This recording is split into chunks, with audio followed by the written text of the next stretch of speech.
Hi all, എല്ലാവർക്കും നമസ്കാരം. സൈലത്തിൻ്റെ പുതിയൊരു സെഷനിലേക്ക് നിങ്ങൾക്ക് എല്ലാവർക്കും സ്വാഗതം. അപ്പോൾ കഴിഞ്ഞ ഒരു ക്ലാസ്സിൽ, ഇതൊരു സീരീസ് ആണെന്ന് ഞാൻ പറഞ്ഞിരുന്നു. കഴിഞ്ഞ ക്ലാസ്സിൽ നമ്മൾ വളരെ ഡീറ്റെയിൽ ആയിട്ട് 1773 റെഗുലേറ്റിംഗ് ആക്ടിനെ പറ്റി പഠിച്ചു അല്ലേ? അതിലേക്ക് നയിച്ച കാര്യങ്ങൾ എന്തൊക്കെയായിരുന്നു, ആക്ടിൻ്റെ പ്രധാനപ്പെട്ട പ്രൊവിഷൻസ് എന്തൊക്കെയായിരുന്നു, അതിൻ്റെ ഒരു ഇമ്പാക്ട്, അതുമായിട്ട് ബന്ധപ്പെട്ടുണ്ടായ പ്രശ്നങ്ങൾ നമ്മൾ പറഞ്ഞു. അപ്പോൾ നമ്മൾ പറഞ്ഞു പ്രശ്നങ്ങൾ അവസാനിച്ചിരുന്നില്ല, പ്രശ്നങ്ങൾക്ക് മറ്റൊരു സൊല്യൂഷൻ വേണമായിരുന്നു. ആ സൊല്യൂഷനാണ് 1784 പിറ്റ്സ് ഇന്ത്യ ആക്ടിൽ കൊണ്ടുവരാനായിട്ട് ബ്രിട്ടീഷുകാർ ശ്രമിച്ചത്. ഓക്കെ, അപ്പോൾ 1773 റെഗുലേറ്റിംഗ് ആക്ട് കഴിഞ്ഞാൽ അടുത്ത പ്രധാനപ്പെട്ട നിയമം എന്ന് പറയുന്നത് 1784 പിറ്റ്സ് ഇന്ത്യ ആക്ട് ആണ്. അടുത്ത നിയമമല്ല, അടുത്ത പ്രധാനപ്പെട്ട നിയമം. 1773 ശേഷം അവർ പാസ്സാക്കിയ ഒരു ആക്ട്, അത് അത്ര ഫേമസ് ആക്ട് ഒന്നുമല്ല, കാരണം അതിനകത്തൊരു ഒരു മൈനർ പ്രൊവിഷൻ മാത്രമേ ഉണ്ടായിരുന്നുള്ളൂ. ഒരു അമെൻമെന്റ് പോലെയായിരുന്നു നമുക്ക് വേണമെങ്കിൽ പറയാം. 1773 ഒരു ഭേദഗതി നടത്തിയെന്ന് വേണമെങ്കിൽ പറയാം. ആ ആക്ടാണ് ആക്ട് ഓഫ് സെറ്റിൽമെന്റ് 1781. ഇത് പറഞ്ഞിട്ട് നമുക്ക് എങ്ങോട്ട് പോകാം? 1784 പിറ്റ്സ് ഇന്ത്യ ആക്ടിലേക്ക് പോകാം. അപ്പോൾ മനസ്സിലാക്കുക, 1781 ഈ ആക്ട് ആക്ച്വലി ഒരു അമെൻഡിങ് ആക്ട് ആയിരുന്നു. എന്താണ്? 1773 റെഗുലേറ്റിംഗ് ആക്ട് കൊണ്ടുവന്ന കുറേ പ്രശ്നങ്ങൾ. ഒരു സുപ്രീം കോടതി ഉണ്ടാകുമെന്ന് പറഞ്ഞു, ഒരു ഗവർണർ ജനറൽ ഉണ്ടാകുമെന്ന് പറഞ്ഞു. സുപ്രീം കോടതിയുടെയോ ഗവർണർ ജനറലിൻ്റെയോ റോൾസ് ആൻഡ് റെസ്പോൺസിബിലിറ്റി ക്ലിയർ ആയിട്ട് അവർ അങ്ങോട്ടും ഇങ്ങോട്ടും സെഗ്രിഗേറ്റ് ചെയ്തിരുന്നില്ല. അതുകൊണ്ട് തന്നെ അതുമായിട്ട് ബന്ധപ്പെട്ട് കുറേ പ്രശ്നങ്ങളുണ്ടായിരുന്നു. ഈ പ്രശ്നങ്ങൾക്കൊരു പരിഹാരമായിരുന്നു 1781 അമെൻഡിങ് ആക്ട്. ക്ലിയർ? ഈ പ്രശ്നങ്ങൾ വഷളാവാൻ കാരണം എന്താ? നമ്മൾ ഓൾറെഡി പറഞ്ഞു, വാറൻ ഹേസ്റ്റിങ്സ് എന്ന് പറഞ്ഞ ആളുമായിട്ട് ബന്ധപ്പെട്ടുണ്ടായിരുന്ന സീരിയസ് അലിഗേഷൻസ്, ആളുടെ മാൽ അഡ്മിനിസ്ട്രേഷൻ, ഇതൊക്കെ നമ്മൾ കേട്ടതാണ്. രണ്ട്, ഈ ഗവർണർ ജനറൽ, ആളുടെ കൗൺസിൽ, അത് വേഴ്സസ് സുപ്രീം കോർട്ട്, ഇത് ഞങ്ങളുടെയാണ്, അല്ല അത് ഞങ്ങളുടെയാണ്. സ്വാഭാവികമായിട്ടും ഭരണം മുന്നോട്ട് പോകില്ല. ഇതിനെപ്പറ്റി പഠിക്കാനായിട്ട് ബ്രിട്ടീഷുകാർ ഒരു കമ്മിറ്റി അപ്പോയിന്റ് ചെയ്തു. അത്ര ഫേമസ് അല്ലാത്തൊരു കമ്മിറ്റിയാണ്. നമുക്ക് പരീക്ഷിക്കുന്ന അങ്ങനെ ഒരുപാട് ചോദ്യങ്ങളൊന്നും ഞാൻ കണ്ടിട്ടില്ല, എന്നാൽ ഒരു പക്ഷേ ഭാവിയിൽ ചോദിച്ചേക്കാം. ആ കമ്മിറ്റിയുടെ പേരാണ് ടുചെറ്റ് കമ്മിറ്റി. പ്രൊണൗൺസിയേഷൻ കറക്റ്റ് ആണോ എന്ന് എനിക്ക് അറിഞ്ഞൂടാ. ടുചെറ്റ് കമ്മിറ്റി അല്ലെങ്കിൽ ടച്ചെറ്റ് കമ്മിറ്റി. എന്തിനാണ്? To inquire into the administration of Bengal, Bihar, Odisha. ബംഗാളിന്റെ ഭരണത്തിനെ പറ്റി പഠിക്കുക.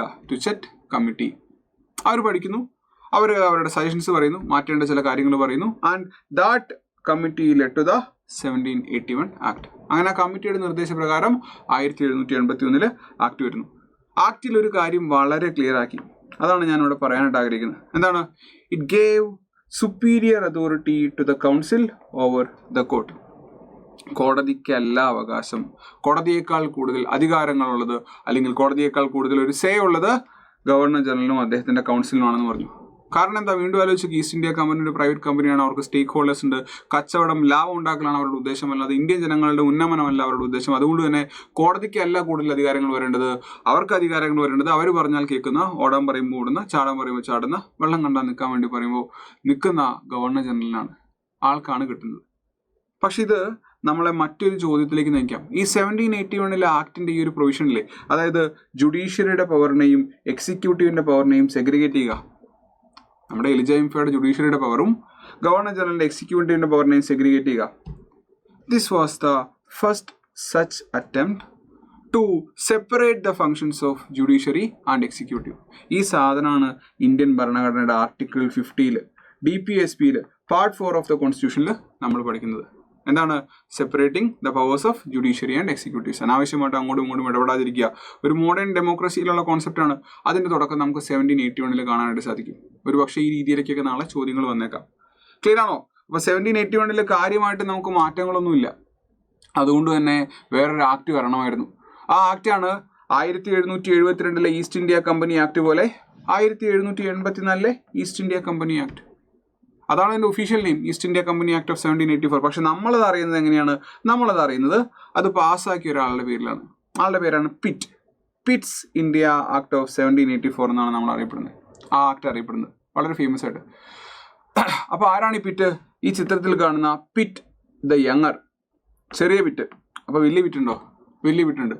ഈ പിറ്റിനെ നമുക്കറിയാം, Pitt the younger, William Pitt the younger എന്ന് പറയുന്ന വ്യക്തി ആക്ട് പാസ്സായ സമയത്തെ ബ്രിട്ടന്റെ പ്രധാനമന്ത്രിയായിരുന്നു. അപ്പോൾ വില്യം പിറ്റ് എൽഡർ ഉണ്ട്, മൂപ്പരുടെ ഡാഡി, ആളും പ്രധാനമന്ത്രിയായിരുന്നു. അതുകൊണ്ടാണ് ഇദ്ദേഹത്തിന് യങ്ങർ എന്ന് വിളിക്കുന്നത്. നെയ്മർ ജൂനിയർ എന്നൊക്കെ പറയുന്ന പോലെ വില്യം പിറ്റ് യങ്ങറാണ് ഇദ്ദേഹം. യങ്ങർ എന്ന് പറയുമ്പോൾ നിങ്ങൾ മനസ്സിലാക്കണം കേട്ടോ, തൻ്റെ 24ാമത്തെ വയസ്സിൽ he became the president of the prime minister of UK എന്നുള്ളതാണ്. അപ്പോൾ മനസ്സിലാക്കുക, 24ാമത്തെ വയസ്സിൽ നമ്മൾ എന്താ ചെയ്തുകൊണ്ടിരുന്നത്? നമ്മൾ മിക്കവാറും ക്രിക്കറ്റ് കളിക്കുക, ഫുട്ബോൾ കളിക്കുകയൊക്കെ ആയിരിക്കും. ആ പ്രായത്തിൽ ഒരാൾ ബ്രിട്ടന്റെ പ്രധാനമന്ത്രി എന്ന് പറയുമ്പോഴത്തേക്കും ഇയാളുടെ കഴിവ് ഒന്ന് മനസ്സിലാക്കണം. 2 നെപ്പോട്ടിസം സ്വാഭാവികമായിട്ടുണ്ടാവും, കാരണം അച്ഛനും പ്രധാനമന്ത്രിയായിരുന്നു. 3 അവിടുത്തെ പൊളിറ്റിക്കൽ സിറ്റുവേഷൻ അങ്ങനെ ആയിരുന്നു. അപ്പോൾ പല പല ഫാക്ടറുകൾ കാരണം വെറും 24 വയസ്സിൽ he became the prime minister. So he is the youngest prime minister of England. Rishi Sunak എന്ന് പറയുന്ന ഇന്ത്യൻ വംശജൻ പ്രൈം മിനിസ്റ്റർ ആയപ്പോൾ നമ്മൾ വായിച്ചിരുന്നു 40 ചില്ലാനം വയസ്സിലോ മറ്റാണ്, 41-2 മറ്റാണ് he became the youngest one of the youngest prime ministers നമ്മൾ വായിച്ചിരുന്നു. അപ്പോൾ വാർത്തയിൽ ഉണ്ടായിരുന്നു ദ യങ്ങസ്റ്റ് പ്രൈം മിനിസ്റ്റർ, ഇന്ത്യയുമായിട്ട് ബന്ധമുള്ള ഇദ്ദേഹം പിറ്റ്സ് ഇന്ത്യ ആക്ടിലെ വില്യം പിറ്റ് ദ യങ്ങർ. 24-ാമത്തെ വയസ്സിലാണ് ആള് പ്രധാനമന്ത്രിയായത്. അപ്പോൾ ആളുടെ സമയത്ത് പാസ്സാക്കിയ നിയമമായതുകൊണ്ടാണ് അത് പിറ്റ്സ് ഇന്ത്യ ആക്ട് എന്നറിയപ്പെടുന്നത്. എന്തായിരുന്നു ഉദ്ദേശം? 1773 റെഗുലേറ്റിംഗ് ആക്ടിൽ ഉണ്ടായിരുന്ന പ്രശ്നങ്ങൾ, ആ ഷോർട്ട് കമ്മിങ്സ് അതൊന്ന് സോൾവ് ചെയ്യുക എന്നുള്ളതാണ്. ക്ലിയർ? അപ്പോൾ നിങ്ങൾ ആലോചിക്കുക, 1781 ഓൾറെഡി പറഞ്ഞു ഗവർണർ ജനറലാണ് അധികാരം കൂടുതൽ എന്ന് പറഞ്ഞു. പക്ഷെ അയാൾ അങ്ങനെ അഴിച്ചുവിടാൻ പറ്റുമോ? പറ്റില്ല. വാറൻ ഹേസ്റ്റിങ്സ് തെളിഞ്ഞു നിൽക്കുന്ന ഒരു ഉദാഹരണമാണ്. അതുകൊണ്ട് ഈ ഈസ്റ്റ് ഇന്ത്യ കമ്പനിയെ ബ്രിട്ടന് കീഴിലേക്ക് കൂടുതൽ കൂടുതൽ കൂടുതൽ കൊണ്ടുവരിക. 1773 ഈസ്റ്റ് ഇന്ത്യ കമ്പനിയുടെ കഴുത്തിന് പിടിച്ചു. അപ്പോഴത്തും കുറച്ചുകൂടെ മുറുക്കി. അത് മാത്രമാണ് ഇവിടെ സംഭവിക്കുന്നത്. ആ കുറച്ചുകൂടെ മുറുക്കി എന്ന് പറയുമ്പോൾ എന്താ അവർ ചെയ്തത്? അതാണ് ഈ ഭാഗത്ത് നിന്ന് നമുക്ക് ഏറ്റവും കൂടുതൽ ചോദ്യങ്ങൾ കൊണ്ടുവന്നിട്ടുള്ള, ഏറ്റവും കൂടുതൽ പ്രീവിയസ് ഇയർ ക്വസ്റ്റ്യൻസ് കൊണ്ടുവന്നിട്ടുള്ള ഒരു സാധനം. 1765 നമ്മൾ പഠിച്ചില്ലേ, the dual government of Bengal എന്ന് പഠിച്ചില്ലേ? ദിവാനി റൈറ്റ്സ്, നിസാമത്ത് റൈറ്റ്സ്, രണ്ട് രീതിയിലേക്ക് പോയി. പിന്നീട് വാറൻ ഹേസ്റ്റിങ്സ് നിർത്തി. കഴിഞ്ഞ വീഡിയോയിൽ നമ്മൾ ഡീറ്റെയിൽ ആയിട്ട് പറയുന്നുണ്ട്. ഇവിടെ കൊണ്ടുവന്നത് ഡുവൽ കൺട്രോൾ ഓഫ് ഇന്ത്യ, അല്ലെങ്കിൽ dual control of East India company. അന്ന് ഈസ്റ്റ് ഇന്ത്യ കമ്പനിയാണല്ലോ ബ്രിട്ടന് വേണ്ടി ഇന്ത്യയിലെ കാര്യം നോക്കുന്നത്. അപ്പോൾ ഈസ്റ്റ് ഇന്ത്യ കമ്പനിയുടെ ഡുവൽ കൺട്രോൾ അതെന്താണ് ആ സാധനം? അല്ലെങ്കിൽ ഇന്ത്യയുടെ ഡുവൽ കൺട്രോൾ. ഇന്ത്യയെ അന്ന് ഭരിച്ചിരുന്നത് ഒരു ജോലി ഈസ്റ്റ് ഇന്ത്യ കമ്പനിയും ഒരു ജോലി ബ്രിട്ടനും. അതെന്താ സാധനം? പലർക്കും ഒരു ക്ലാരിറ്റി കുറവുണ്ടാവും. എന്താന്ന് പറഞ്ഞുതരാം. എന്തൊക്കെയാണെങ്കിലും ഇവർ ആരംഭിച്ച ഈ ഡുവൽ കൺട്രോൾ 1858 അവസാനിക്കുന്നു. 1857 revolt, 58 government of India act വരുന്നു, കമ്പനി ഭരണം അവസാനിക്കുന്നു, കിരീട ഭരണം ക്രൗൺ റൂൾ തുടങ്ങുന്നു. കഴിഞ്ഞ വീഡിയോയിൽ നമ്മൾ പറഞ്ഞു. ഇല്ലാത്ത കമ്പനിക്ക് ഈ റൂൾ കൊടുക്കേണ്ട ആവശ്യമുണ്ടോ? ഇല്ല. അപ്പോൾ എന്താണ് ഈ ഡുവൽ കൺട്രോൾ എന്നുള്ളത് ഞാൻ പറഞ്ഞുതരാം. The dual control of East India company, അല്ലെങ്കിൽ the dual control of India. എന്തിനു വേണ്ടിയിട്ടാണ് കമ്പനി ഇന്ത്യയിലേക്ക് വന്നേ? കച്ചവടം ചെയ്യാനായിട്ട് 1600 ഇന്ത്യയിലേക്ക് വന്ന കമ്പനി. കഴിഞ്ഞ ക്ലാസ്സിൽ നിങ്ങൾ പറഞ്ഞ പോലെ 1613 സൂരത്തിൽ അവരുടെ ആദ്യത്തെ ഫാക്ടറി തുടങ്ങിയ ഒരു കമ്പനി പിന്നീട് ഇന്ത്യൻ പൊളിറ്റിക്സിലേക്ക് ഇറങ്ങിയാണ്. പ്ലാസി, ബക്സർ, കർണാട്ടിക് യുദ്ധങ്ങൾ, മറാത്ത യുദ്ധങ്ങൾ, മൈസൂർ യുദ്ധങ്ങൾ, അങ്ങനെ അവരുടെ പൊളിറ്റിക്കൽ അഫയേഴ്സ് സ്റ്റാർട്ട് ചെയ്തു. സോ ഈ നിയമത്തിൽ അവർ പറഞ്ഞു കമ്പനിയുടെ ഫംഗ്ഷൻസിനെ നമ്മൾ രണ്ടാക്കിയാണ്. ഒന്ന്, കമ്പനിയുടെ വന്ന ഫംഗ്ഷൻ കൊമേഴ്ഷ്യൽ ഫംഗ്ഷൻസ്. 2, പിന്നീട് നിങ്ങൾ ഏറ്റെടുക്കാൻ തുടങ്ങിയ പൊളിറ്റിക്കൽ ഫംഗ്ഷൻസ്. കമ്പനിയുടെ കൊമേഴ്ഷ്യൽ ഫംഗ്ഷൻസും കമ്പനിയുടെ പൊളിറ്റിക്കൽ ഫംഗ്ഷൻസും. ശ്രദ്ധിക്കുക, 1784 പിറ്റ്സ് ഇന്ത്യ ആക്ടിൽ പറഞ്ഞു the political functions and commercial functions are different. Clear ആണോ? അടുത്ത പോയിന്റ്, നിങ്ങൾ വന്നത് എന്തിനു വേണ്ടിയിട്ടാണ്? കച്ചവടം ചെയ്യാൻ. നിങ്ങൾക്ക് ഓൾറെഡി നിങ്ങൾ പ്രൈവറ്റ് കമ്പനിയാണ്. നമ്മൾ കഴിഞ്ഞ ക്ലാസ്സിൽ പറഞ്ഞ ഒരു കോർട്ട് ഓഫ് ഡയറക്ടേഴ്സ് നിങ്ങൾക്കുണ്ട്. അപ്പോൾ കച്ചവട കാര്യങ്ങൾ നിങ്ങൾ തന്നെ നോക്കിക്കോളൂ. കച്ചവടം ചെയ്യാനല്ലേ പോയത്, ആ കാര്യങ്ങൾ നിങ്ങൾ നോക്കിക്കോ. So the commercial affairs of the company ആര് നോക്കും? കോർട്ട് ഓഫ് ഡയറക്ടേഴ്സ് നോക്കും. കോർട്ട് ഓഫ് ഡയറക്ടേഴ്സ് എന്ത് നോക്കുന്നു? Commercial affairs. പക്ഷേ ബംഗാൾ ഭാഗത്ത് ദിവാനി റൈറ്റ്സ് കിട്ടുന്നു. നിങ്ങളെ പല പല പ്രദേശങ്ങൾ ഭരിക്കാനായിട്ട് തുടങ്ങുന്നു. അവിടുത്തെ പൊളിറ്റിക്സിൽ ഇടപെടുന്നു. ആ പൊളിറ്റിക്കൽ അഫയേഴ്സ് നോക്കാനായിട്ട് ഞങ്ങൾ പുതിയ ഒരു ഗ്രൂപ്പിന് തുടങ്ങുകയാണ്. പുതിയൊരു ഗ്രൂപ്പ്, നിങ്ങളെ കൺട്രോൾ ചെയ്യാൻ പുതിയൊരു ഗ്രൂപ്പ്. അതാണ് ബോർഡ് ഓഫ് കൺട്രോൾ. അപ്പോൾ മനസ്സിലാക്കുക, the company was represented by, അല്ലെങ്കിൽ the commercial interest of the company was represented by the court of directors. The crown was represented by the board of control. Board of കൺട്രോളിനായിരുന്നു political അഫയേഴ്സിന്റെ charge. Mostly ആ board of കൺട്രോളിന്റെ പ്രസിഡന്റായി വന്ന വ്യക്തി, the president of the board of control ആരായിരുന്നു? ഒരു cabinet member ആയിരുന്നു. അപ്പോൾ അത്രയും പ്രാധാന്യം അവർ ഇന്ത്യക്കും ഇന്ത്യയുടെ അഡ്മിനിസ്ട്രേഷനും കൊടുത്തിരുന്നു എന്നുള്ളതാണ്. അപ്പോൾ പറഞ്ഞ കണ്ടന്റ് ഒന്ന് വായിച്ചു നോക്കുക. In political matters the company which was still now working as somewhat sovereign was made directly subordinate to the British government. Commercial affairs as such continue ചെയ്തുള്ളൂ. പക്ഷേ പൊളിറ്റിക്കൽ മാറ്റേഴ്സിൽ ഇതുവരേക്കും നിങ്ങൾ ഇൻഡിപെൻഡന്റ് ആയിട്ടാണ് നിങ്ങൾ പ്രവർത്തിച്ചുകൊണ്ടിരുന്നത്. നിങ്ങളുടെ ഗവർണർ ജനറൽ, അവരുടെ കൗൺസിൽ നിങ്ങൾ അപ്പോയിന്റ് ചെയ്യുന്ന ഇതൊക്കെ നമ്മൾ പറഞ്ഞു. പക്ഷേ പൊളിറ്റിക്കൽ മാറ്റേഴ്സിൽ ഇനി മുതൽ നിങ്ങൾ ഞങ്ങളോട് റിപ്പോർട്ട് ചെയ്യണം. കാരണം political matters will be handle by board of control.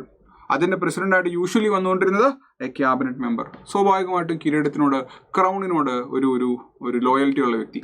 അപ്പോൾ 1784 പുതുതായി ക്രിയേറ്റ് ചെയ്ത സംവിധാനം എന്താണെന്ന് വെച്ച് കഴിഞ്ഞാൽ അത് ബോർഡ് ഓഫ് കൺട്രോൾ ആണ്. കാരണം കോർട്ട് ഓഫ് ഡയറക്ടേഴ്സ് ഓൾറെഡി ഒരു കമ്പനിയല്ലേ, കമ്പനിക്കുണ്ട്. അപ്പോൾ പതുക്കെ നമ്മുടെ ഇന്ദിരാഗാന്ധിയുടെ സമയത്ത് ചെയ്ത നാഷണലൈസേഷൻ, പണ്ട് എയർ ഇന്ത്യ ഏറ്റെടുത്തതുപോലെ ഒരു നാഷണലൈസേഷൻ നമുക്കിവിടെ കാണാൻ സാധിക്കും. കമ്പനിയുടെ ആ പ്രൈവറ്റ് ആളുകളുടെ അതോറിറ്റി പതുക്കെ കുറഞ്ഞു വരുന്നു, ഗവൺമെന്റിന്റെ അതോറിറ്റി കൂടി വരുന്നു. മറ്റൊരു പ്രശ്നം ഉണ്ടായിരുന്നു, എന്താണെന്നറിയോ? കഴിഞ്ഞ തവണ 1773 റെഗുലേറ്റിംഗ് ആക്ടിൽ നമ്മൾ അദ്ദേഹത്തിന്റെ ഒരു കൗൺസിലിനെ പറ്റി പറഞ്ഞു, ഗവർണർ ജനറലിന്റെ കൗൺസിൽ. അതിൽ 4 പേരെന്ന് പറഞ്ഞു. 4 പേരുള്ളപ്പോൾ പ്രശ്നം അറിയാം, 2 പേര് ഒരു സൈഡിലും 2 പേര് വേറൊരു സൈഡിലും. അപ്പോൾ ആൾക്ക് കാസ്റ്റിംഗ് വോട്ട് ചെയ്യാം, അല്ലാതെ ഇയാൾക്ക് അവരെ ഇൻഫ്ലുവൻസ് ചെയ്യാനായിട്ട് സാധിക്കുന്നില്ല. ഇയാളുടെ തീരുമാനത്തിന് ഒരു വലിയൊരു വില വരുന്നില്ല. അപ്പോൾ അതുകൊണ്ട് നൈസായിട്ട് അവർ എന്ത് ചെയ്യുമെന്ന് അറിയോ? ശ്രദ്ധിക്കണേ, നമ്മളോട് ചോദിച്ചിട്ടുണ്ട്, ഏത് നിയമത്തിന് കീഴിലാണ് ഗവർണർ ജനറലിന്റെ ആ കൗൺസിലില്ലേ, ആ കൗൺസിലിന്റെ സ്ട്രെങ്ത് 3 ആക്കിയതെന്ന്, 4 നിന്നും 3 ആക്കിയത്? അത് 1784 അത് 1784 അങ്ങനെ 4 നിന്നും 3 ആക്കുമ്പോൾ എന്ത് സംഭവിക്കും? It will give more power, greater power to the governor general. കാരണം എന്താന്ന് വെച്ച് കഴിഞ്ഞാൽ, ഈ 3 പേരിൽ ആൾക്ക്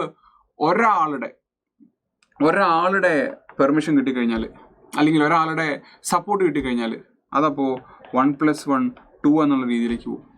പിന്നെ ഇപ്പറേ 2 പേരാ ഈക്വൽ ആയി കഴിഞ്ഞാൽ ഇയാളുടെ കാസ്റ്റിംഗ് വോട്ട് എന്നുള്ള രീതിയിൽ ആളുടെ തീരുമാനത്തിലേക്ക് പോകും.